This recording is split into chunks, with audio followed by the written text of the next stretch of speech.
ఎన్టీఆర్ ఎన్టీఆర్ ఎన్టీఆర్ ఎన్టీఆర్ ఎన్టీఆర్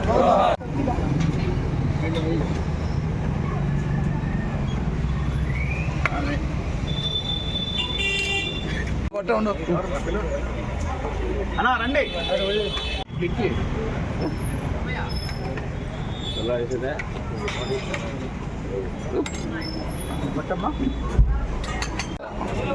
పక్కన రాలేండి sir message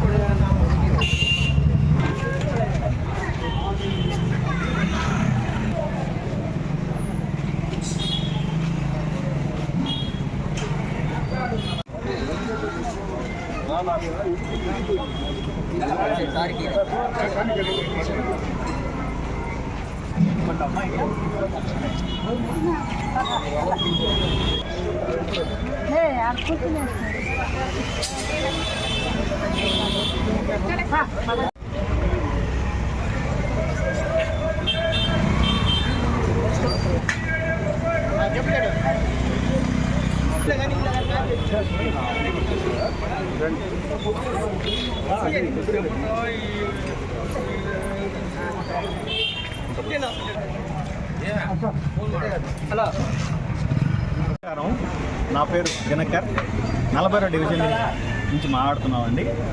ఈరోజు స్వర్గీయ విఖ్యాత నట సార్వభౌమ నందమూరి తారక రామారావు గారి 28వ వర్ధంతి.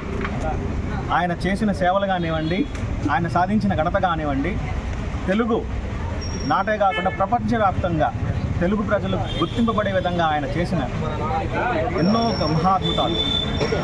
ఆయన స్మరించుకుంటూ ఆయన వర్ధంతి రోజు మేము 46వ డివిజన్లో సంబంధించిన సీనియర్ ఎన్టీఆర్ అభిమానులు కానివ్వండి, నందమూరి బాలకృష్ణ అభిమానులు కానివ్వండి, జూనియర్ ఎన్టీఆర్ అభిమానులు కానివ్వండి, ముఖ్యంగా తెలుగుదేశం పార్టీకి సంబంధించిన కార్యకర్తలు, నాయకులు అందరూ కూడా సహకరించి రామారావు గారికి నివాళులు అర్పిస్తూ ఈ కార్యక్రమాన్ని చేయాలని ఎంతో దృఢ సంకల్పంతో చేశారు.